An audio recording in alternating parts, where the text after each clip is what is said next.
Well, that is Let's go. so good to hear. If we have not had the chance to meet before, my name is Hayden. And my name's Mason. And we have an awesome day planned for you guys. We have an all-play game. We have a big announcement. And then we have the man, the myth, the legend, Kyle Mazzola, up for our one-off series called Red Letters. Perfect. So I say we go ahead and kick off our Inside Out with a game. With a little so game. That game, Mason's going to explain. So, guys, this is one of the greatest Inside Out games I've ever heard of in the last couple years. So, we have snowballs getting delivered to us.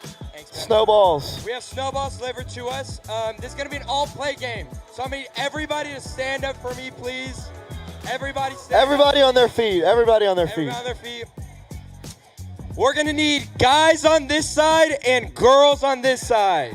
It's going to be guys versus girls. Guys versus girls. Guys on this side, girls on this side. Having one big snowball fight. Snowball.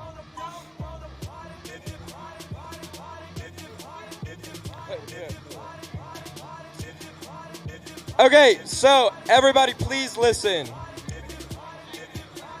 No, actually do not.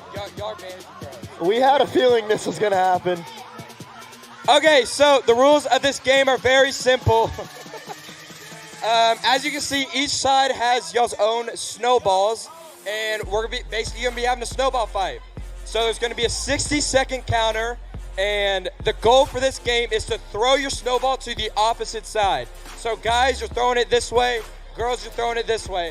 And whoever has the least amount of snowballs on their side after the 60 seconds wins. And we are not hitting anybody. We are not trying to throw these at people, trying to hurt people. The goal is to not hit people. It's to throw it to their side. So just throw it to their side. Do not hit anybody. If we see people purposely trying to hit people, then we're gonna be watching. We're gonna be watching. So don't be that guy. So when the 60-second counter starts, everybody grab your snowballs. Whoever's basket is the fullest at the end loses. So you're trying to have the least amount of snowballs on your side. Pass them out. Y'all get y'all's bucket over here. Pass them out. Spread out the snowballs. Make sure everybody has them. After the 60 seconds, y'all are going to have to clean up your snowballs from your side and put it in the basket so we can count them up. No cheating on the cleanup. No tossing to their side. We're going to have the small group leaders count. Or selected small group leaders count. Okay, we're going to start in 10 seconds. That's one. That is one, bro. Oh, they're over here throwing bushes balls, aren't they? Is everybody ready? I need a yes. Is everybody ready? Throw it. Stop. Throw one back. Okay, we're going to start in 3, 2, 1, go. Throw them the other side. Pick them up and throw them back. Pick him up and throw him back. This is crazy. Don't hit anybody. Do not hit anybody. Case of Nagel, do not hit anybody. Not on the stage, please. Not on the stage. 40 seconds. Keep throwing. 40 seconds. 40 seconds. There's some on the stage. Winners get powdered donuts for your small groups. The winner is winning powdered donuts for every small group. Powdered donuts for your small groups. Oh, looks like the guys are taking away. 20 seconds. Once the timer hits 0, no more throws. A lot less snowballs getting 10, thrown. 9, 8, 7, 6, 5, 4, 3, 2, 1. Stop! No more! Whoa! Hey! All right, everyone. No! All right. Okay. Pick up your snowballs. No. And Okay, everybody needs to pick up your snowballs on your side and put it in your basket. Put it in your basket. So we can count. We're watching real close to see if y'all are cheating or not. No cheating. Cadence, you stop. Stop! Hey, No crossing the line! hey. No crossing the line! Cadence, stop! Cadence, No stop. crossing the line. No crossing the line. Nobody cross the line, please. Pick up every snowball you can find. No and crossing the line. Bush's No chicken crossing roll the line. wrappers do not count. Harper, hey guys, stop. Oh, No hey, crossing the line, hey, guys. put that one in the girls. I Guys, saw that. stay on your side. Here we go. I Stay saw on your that. side. Don't hit anybody, please. All right. Okay. Every snowball you find, make sure it's up here. Okay, I know some of y'all are hiding them in do your not pockets hide over any there. snowball. If we don't have 50, nobody's Eli, getting go ahead powdered and empty out your donuts. pockets for me. If we don't have You got 50, any nobody's snowballs getting in the there? prize. Okay. Yeah, if you want to throw that out There's here, another thank one. you. I like that integrity. No, that's I like that integrity. that's the guys. That's the guys. That's the guys one. That's the guys. That's the guys. Ethan's trying to cheat over here. I'll take that one, please. If we Who's could this get one? one small group leader from each side to come and count the snowballs for us. Hey, No. hey, If we Eric don't have Starks, 50, nobody's winning the prize. Where's Eric Starks? Can we get Eric Starks up here to count this one? There we go. Huh? That's the girl. Oh, Eric this one's the boy. Starks, ladies and Give it gentlemen. up for Eric Starks, everybody. Give it up There for we go, Joyce Eric. as well. Hey, there's two more. I don't know whose those are. Y'all are both pointing at each other. I got no clue. We're just gonna leave them there. Are those bushes? Are those bushes? Hey, this is coming out of What? the wire, everybody. We're just gonna leave the. Good job, Eli. I like that. We're just gonna leave those Round out of there. applause for Eli. Yeah. Oh.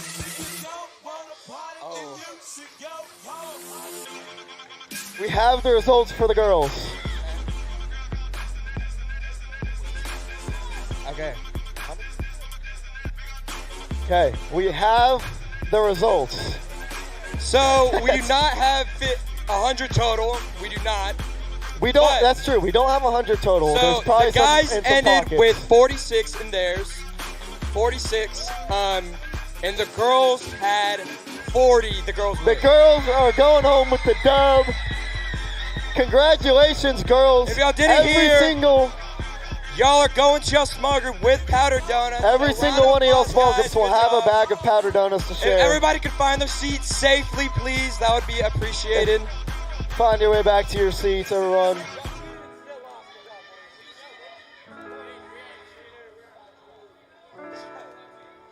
The whole time. I noticed the guy's strategy was to hold all of them and throw them at the That was very definitely end. interesting. And it almost worked, just a 6-point difference. Very, so. very close. I think the girls did that too. I'm not- Yeah, I think they did.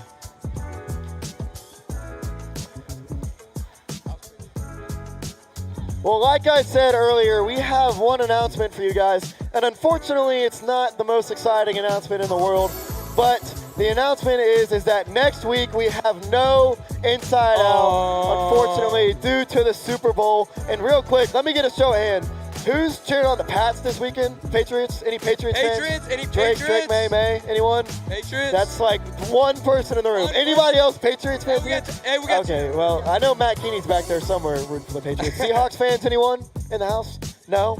So y'all just aren't going to watch the game. Seahawks? Any Seahawks fans? Anyone? We got Going for the Seahawks? We got a Nate back couple. there. There Hudson. we go. There we go. Yeah. Okay. Well, y'all hit up some Super Bowl parties, hang out with your friends, watch the game. It's going to be a blast. But no Inside Out. We'll see you on February 15th. And on February 15th, we'll be kicking off our dating series, and Delaney will be speaking. So if you've ever had any questions about relationships or relationships within the Bible, they will be answered. So make sure to be at Inside Out February 15th. February 15th. I would love to see you all there. And like I said earlier, the man, the myth, the legend, Kyle all the way from Lubbock is going to be speaking for our one-off series called Red Letters. So y'all go ahead and take a look at this video. Thanks, guys.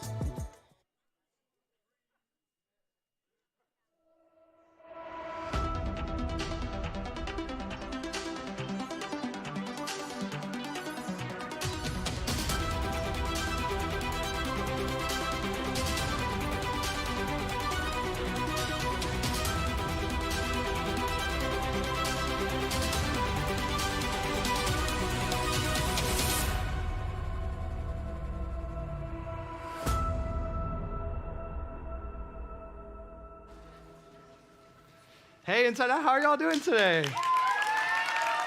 Hey, I know if you guys are anything like me, you've been enjoying the snow days for the past few weeks, but hey, I really want to start our time today by asking you a question. What are some things that are just easy for you to love? What are some things that are just super easy for you to love? Recently in my life, there's been a few things that I've really had an easy time loving. Number one is dogs. I don't know about y'all. I don't know how y'all feel about dogs, cat person, whatever.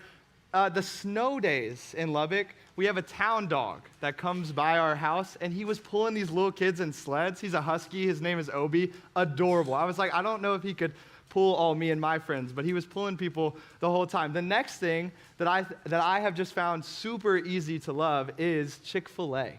I know this sounds like you could make fun of me for this. In college, guys, every campus has a Chick-fil-A. Chick-fil-A may be life-saving. Like that in-between class lunch, that in-between class milkshake, or maybe a breakfast sandwich, whatever it is, like Chick-fil-A is where it's at. All right, the next thing, things that are just easy to love. Free stuff. Again, in college, no money. Free shampoo, free toothbrushes. Yes, they give those to the college boys. I think they're trying to like send a message with that. Not totally sure, but I'm glad they do it because it covers us a lot. All right, next thing, things that are just easy to love. Snow days, right? Look, free vacation. Anybody get up to anything crazy? I saw some videos of some of y'all maybe like being like tied to back of cars and sledding, or like sledding on couches, all kinds of crazy stuff. In College Town, snow day was wild. Like people on couches, skis. One of my buddies taped two 2x4 wood planks to his feet and was just skiing down the road. Snow days are awesome. The next things that are just easy to love, Friday nights. Now, I know for some of y'all, this is Friday Night Lights, this is game time, this is, during season, this can be busy. Everyone's Friday night looks a little different.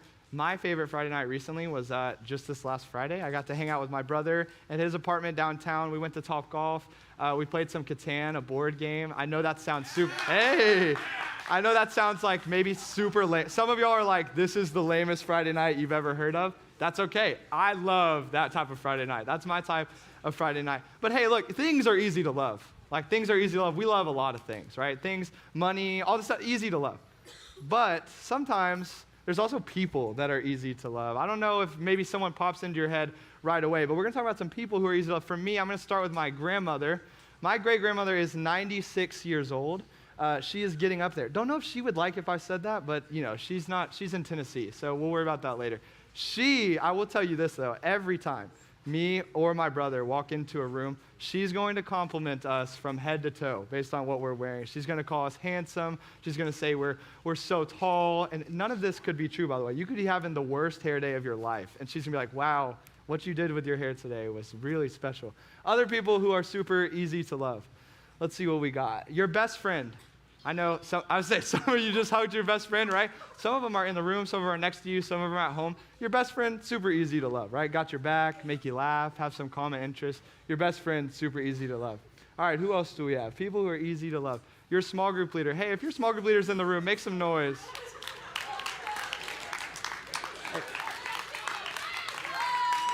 Hey, we just got done with my life, and I don't know how y'all feel about my life, but my life for small group leaders is probably interesting. That 2 a.m. is pretty late. My small group leader is back there. His name is Eric Starks. Where are Eric's boys at?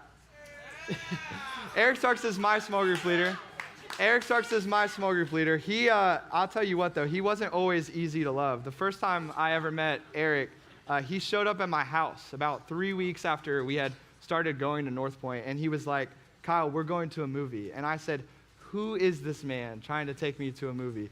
And he was like, you're getting in the car, we're going to a movie. I had barely met him before. I got in the car, and I'll tell you what, like 4 to 5 of my groomsmen at my wedding one day will be introduced to me by that man. So small group leaders are the greatest. I know you can always count on them for prayer, for advice, all those things. I think we have one more. People who are easy to love. Oh yeah, this is the go. Substitute teachers who let you watch movies on the day.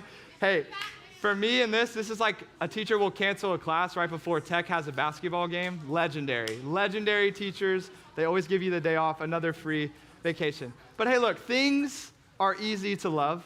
People are easy to love sometimes, right? And I make sure to say sometimes there because it's not all the time. So I want to start by just saying it's easy to love people who are easy to love. That's the good news of life, is that it's easy to love people who are easy to love. It's simple to love the person you can 100% be yourself around. It's simple to love the person who's nice to you, who loves you back, who would do anything for you. It's easy. That's simple. The bad news is that sometimes it's difficult to love people who are difficult. It's not always easy to love that person that said that thing about you. It's not always easy to love that guy or that girl that hurt you. It's not always that easy to love your parents when they're mad at you. It's not always that easy when your sibling is getting on your nerves. It's not always easy to love people who are difficult to love. I actually think we struggle with this a lot. Matter of fact, I think when I said this, you probably thought of someone that you're like, yeah, I'm not a big fan of that person right now. And I think all of us have those people in our lives. I actually think as a society, we kind of like push this. We kind of enjoy a little bit of conflict. We enjoy it in our movies. Matter of fact, who did the halftime show? The Super Bowl is next week. Who did the halftime show last year? Kendrick Lamar, right? Hey, why do we think Kendrick Lamar did the halftime show last year? Because of the Drake and Kendrick thing, right? We were so hyped up about the conflict. We were so hyped up about the drama that they kept putting out songs and getting millions of streams instantly. Like right away, we were hooked. We were like, oh yeah, this dude's talking bad about this guy. We got to listen to that. We got to see who's winning this argument. Our society appreciates conflict. We actually even like promote it, maybe even encourage it. It's in all our movies, all our books, all of the things. So I think it's really present in today's society. And so today, we're actually going to take a look at kind of what Jesus has to say about it. If you noticed in that opening video, it's called the Red Letters. And the Red Letter Bible is a Bible in which all of Jesus' words are highlighted red. I'm super passionate about this. The Bible app on my phone is set on Red Letter Bible because I truly believe that when Jesus speaks, we should listen. When I was speaking, or when I was sitting where you guys are in Inside Out, it really was one of the most gut check statements that anyone ever said to me on stage was Jordan Geist, the current lead pastor. He said, hey, look, if somebody's able to predict their own death and their own resurrection, we should just do whatever he says, he being Jesus. Hey, if he's able to say, I'm going to die and then raise to life 3 days later, we should just follow what he says. And I actually think the Red Line Bible kind of helps us do that in a way. And it says when Jesus speaks, we should listen. Something in us should like sit up. We should be like, hey, we're getting advice from an all-time great, like someone so wise, someone so amazing. We should just sit up and listen. But before we see what Jesus has to say, I want to start by asking a question. Have you ever been hurt by someone? And I don't need a hand raised to know that the answer to that question is probably yes. And for some of you, it's not just yes one time. It's yes over and over and over again. And I don't know where you are at in the room today. We have all sorts of level of hurt. Some of us, we've had a really solid life, and maybe we haven't experienced as much loss. And some of us, I'm not going to lie, like the stories of some people that I've gotten to sit across from in years of doing this, like some people have some real pain and some hard stuff and some heavy baggage that they may be bringing in to even today in this room. The person sitting next to you may be carrying a lot of weight that you're not even aware of. But we've all been hurt. I think we have some options, though, when we're hurt. We have a choice, and it is a choice on how we react when we're hurt. So we're going to open the Bible, and if you have the Bible app, feel free to follow along. If not, maybe read with a neighbor, whatever works best for you. We're going to go into Luke chapter 6, verses 27 through 28, and we're going to see what Jesus has to say about this loving people who hurt us, about dealing with hurt amongst people. So we're going to start with verse 27. Verse 27 reads, "But to you who are listening, I say, love your enemies. Do good to those who hate you. Bless those who curse you. Pray for those who mistreat you." Hey, he already starts off with what we already said. To those of you who are listening, Jesus wants to talk to you if you're willing to listen. And when Jesus speaks, what do? We should sit up and we should listen and we should make sure that we're engaged. He keeps going. Love your enemies. Do good to those who hate you. Oh, go back one, sorry. Love your enemies. Do good to those who hate you. Bless those who curse you. Pray for those who mistreat you. I want to focus on the last part. So many times in our life, we pray these prayers, and they're sarcastic prayers of, man, if this person could just figure out that they're wrong and I'm right, it would just be so good. Or God, could you just fix them? Could you just fix that problem in them? That flaw that they have, that issue they have with me? Could you just solve that for me? I just think sometimes we don't pray for the well-being of others, the true well-being. Sometimes our prayers have packed intentions, like loaded intentions that are underneath that hold us back from praying for that. But we're going to keep going. Already you've known this stuff. If you've been in a church before, you've heard, hey, be kind to people. That's church talk. But we're going to keep going and see what else he has in store for us. In verse 29, it says, if someone slaps you on one cheek, turn to them the other also. If someone takes your coat, do not withhold your shirt from them. Give to everyone who asks you, and if anyone takes what belongs to you, do not demand it back. We're going to take this one at a time because this verse alone, this chunk of verses was one of the most confusing ones for me growing up. I didn't really understand this. Jesus, what are you talking about? It says, if someone slaps you on one cheek, turn to them the other also. I don't know about y'all, but if I walked up to you and you slapped me in the face, I think the last thing you'd expect me to do is be like, hey, one more time. You would never do that, right? You would never do that. And I don't think any of us would ask for that. I don't think any of us would know what to do.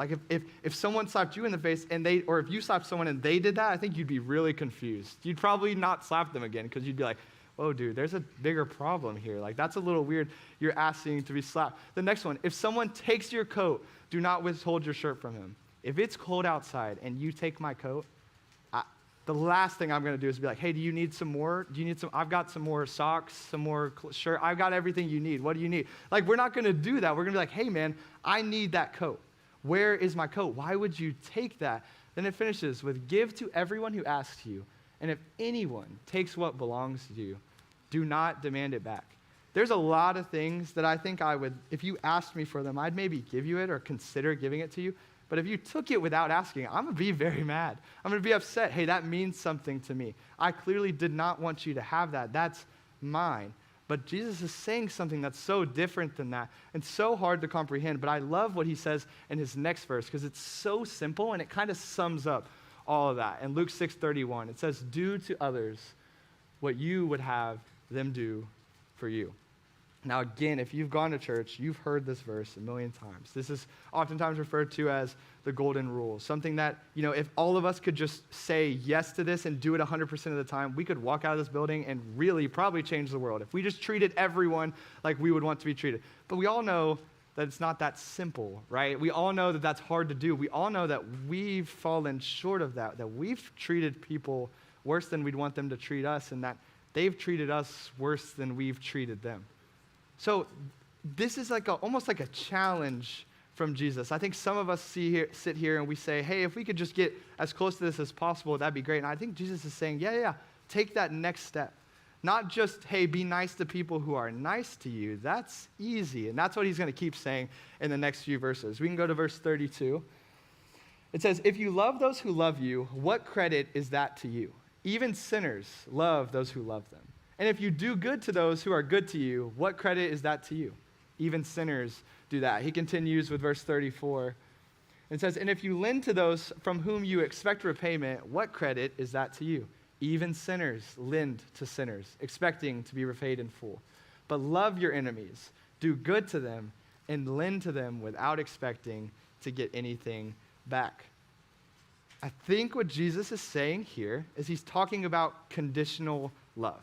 He's talking about the idea of if you are nice to me, I can be nice back to you. That's easy. If I get off stage and you come up to me and you say, Kyle, great message, I'm going to look at you next time and be like, wow, I think I like you a little more than I did before because you were nice to me. That's conditional. That's basically saying, hey, you give me something, I can give you something in return. That's easy. We can do that all day. Even sinners can do that. And I think when he clarifies that, he's saying it doesn't take being a Christian to do that. It doesn't take any faith attached to that. You don't have to love God to love being loved. It's actually easy to love people when you're being loved. And he says, but love your enemies, do good to them, and lend to them without expecting anything back. This is the showing of unconditional love. Saying, hey, I don't really care if you pay me back for that. I'm just going to love you anyway. Or, hey, you don't have to be nice to me, but I'm going to be nice to you regardless. And I wonder who in human history has done that before. Oh, wait, that's right. That is Jesus. And he's saying, hey, look, this is how you mirror me. You want to show people the love that I showed you? This is how you do it. You love people regardless of if they're going to pay you back, regardless of if they owe you something, regardless of if they've hurt you. You love them regardless. He continues and describes this reward that we get in this next verse. It says, then your reward will be great, and you will be the children of the Most High, because he is kind to the ungrateful and wicked. Be merciful, just as your Father is merciful. He's saying your reward will be great because you will be known as the son and the children of God. You will be a direct light to the world of what Jesus loved, like he loved you like. You will be able to show the love of Jesus straight to people if you were just able to do this. And your reward will be great because your reputation will be known as becoming more like Jesus, following in the image of God. And I think he ends here for a reason, because I think anything is easy to do whenever we have a mission or a goal behind those actions. So when we have an award or we have a reward, we are more driven to do it. But I think as Christians, we're called for our reward to be for us to be known as Jesus followers, or for us to be as close to Jesus as possible. And he's saying, if you love people in this way, if you turn the other cheek when you get slapped in the face, if you love people in this way, you will be known as a follower of Jesus, and that is a great reward. In the end, it says, just as your Father is merciful, be merciful. Honestly, a lot of us have heard the word mercy in church a million times, but we kind of sometimes get tripped up on a definition. So today, our definition of mercy is going to be compassion or forgiveness shown towards someone when you have the power to punish or harm them. And very simply underneath, kind of a caveat there, is choosing not to give someone what they deserve. I want to repeat the mercy definition one more time. Compassion or forgiveness shown towards someone when you have the power to punish or harm them.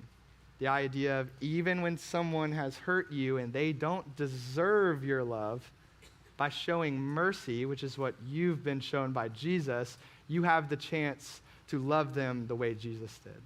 And we should all strive to show mercy in a lot of ways because of the mercy we have shown. I know for me, when I'm hurt by people, I kind of keep a score almost. It's like a game where I'll be hurt by someone like, oh, it's 4-1. They've hurt me 4 times. I've hurt them once, so I'm the better person. Or they've hurt me more.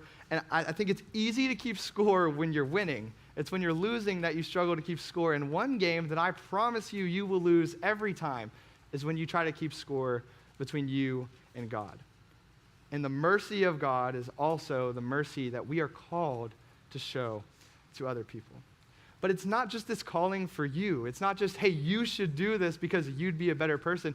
Jesus is talking because he's not asking you to do something that he didn't do first. Jesus is not asking you to live in a way that he wasn't content with living. He's not asking you to step out of your comfort zone to do something that he himself wouldn't have just done. In fact, he did.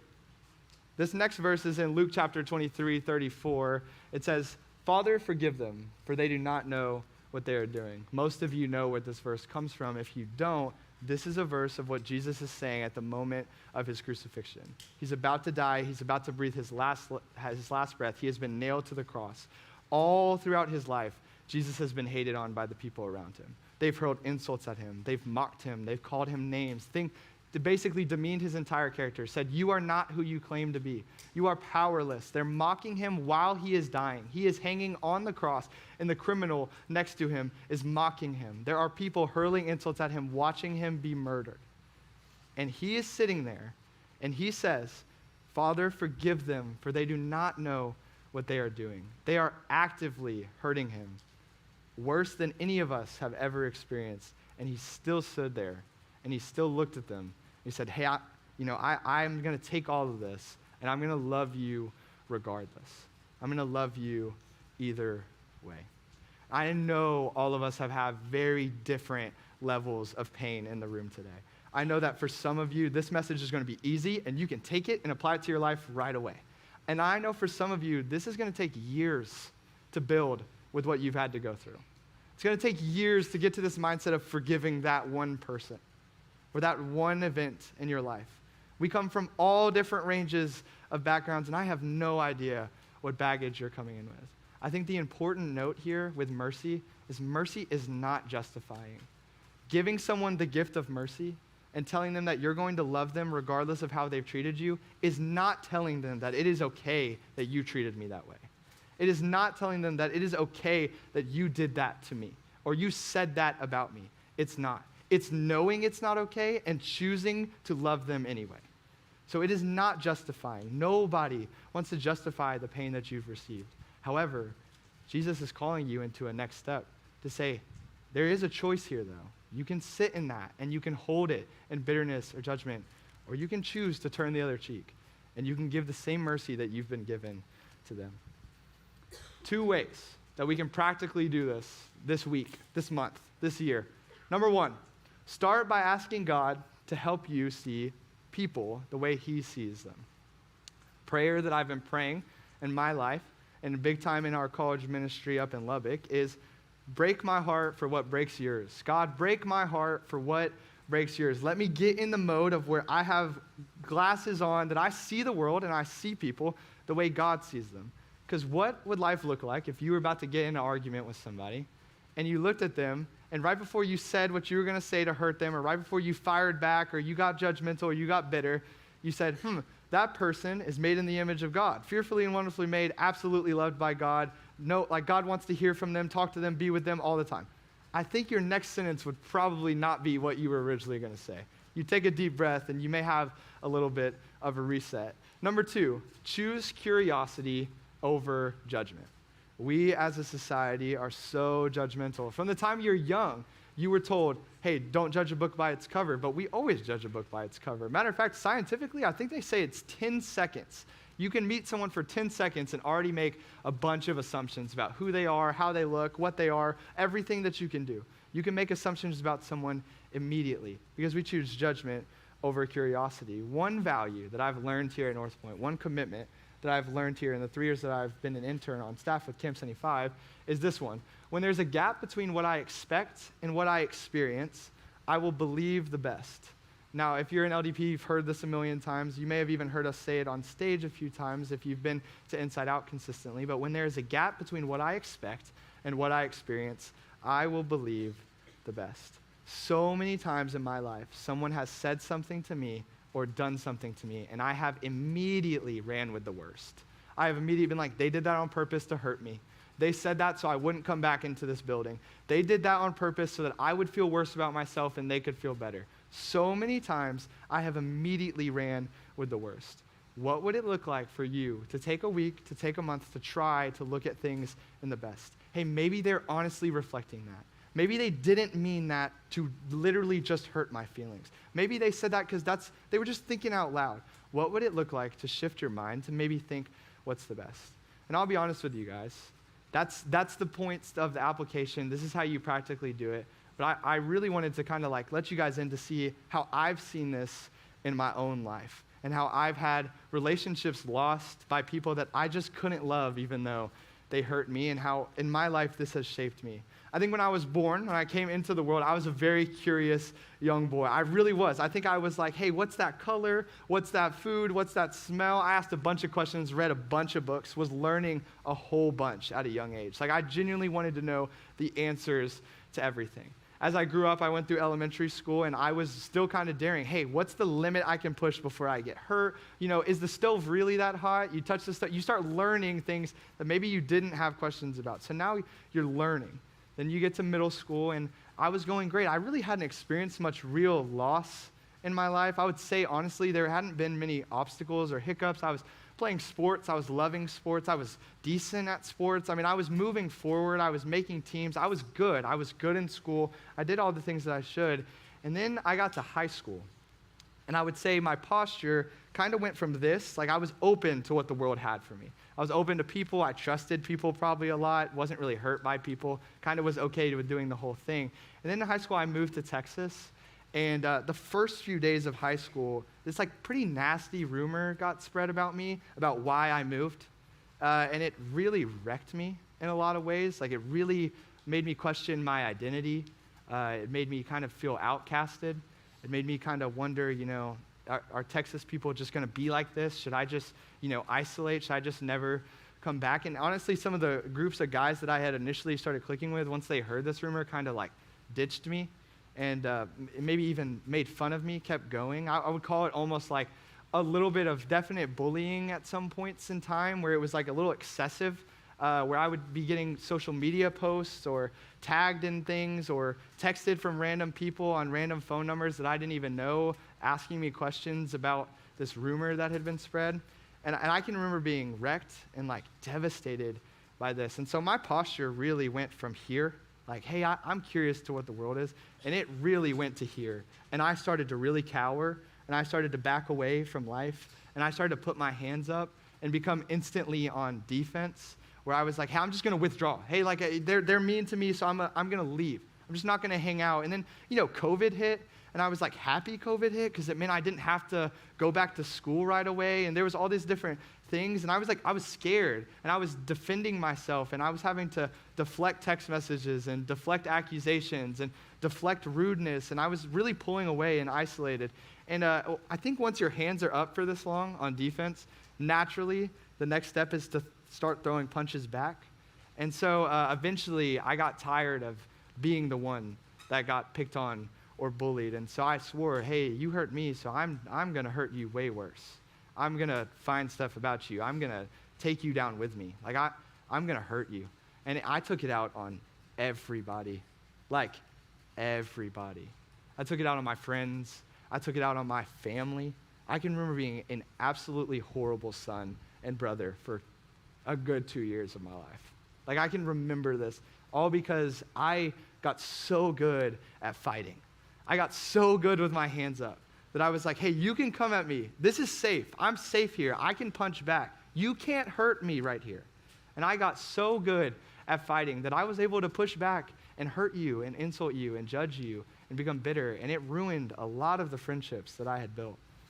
And honestly, I think a lot of us in the room are really good fighters. And I think a lot of us have been told we have to fight. Hey, life isn't easy. You got to fight. You got to fight the world. You got to fight sin. You got to fight the devil. You got to fight. You have to fight all these things. Life's going to be hard. You have to fight. I think a lot of us are really good fighters. And I think when Jesus sees us in the fighter stance, it almost makes him sad. Because I don't think Jesus ever created us with the envision that we would have to live life like this. He actually created us with the envision that we would live life like this. And this is scary. And this is vulnerable. And if you punch me in the face right now, there's not much I could do about it. If you tried to hurt me, I can't protect myself. This is also the cross. And I think that is important. That Jesus was sitting here like this. And in that moment, if you believe Jesus is who he says he is, he could have got himself off that cross. And he could have started fighting. He could have saved himself. He could have caused chaos, persecuted people, chased after people, caused wars. He could have done all those things. But he said, no, hey, look, you are actively hurting me, worse than I've ever been hurt before. And I'm still going to choose to stand here with my arms open and make sure that you know you are loved. I'm challenging you this week to try that in your own life.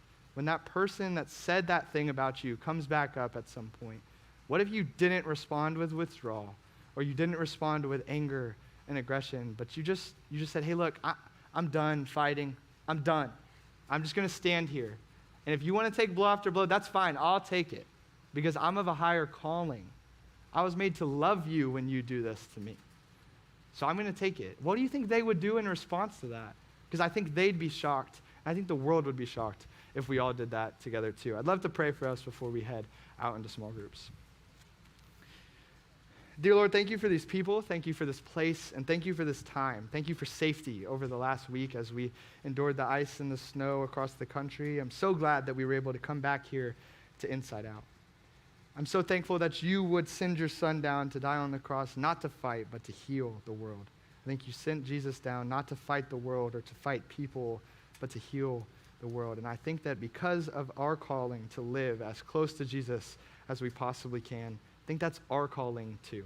So help us this next week and this next month as we go back to school, as we start routines again, as we continue through this semester to love people like Jesus did. So when people respond in hate and in anger and in violence, that we would just respond with open arms and say, hey, look, I'm going to show you mercy because I've been shown mercy. And it doesn't justify what you've done to me or what's happened to me in my life. It doesn't justify the pain and the sadness I felt. But it will help you move forward, and it will help me become closer to Jesus. And that is enough of a reward. In Jesus' name, amen. You guys are dismissed for small group.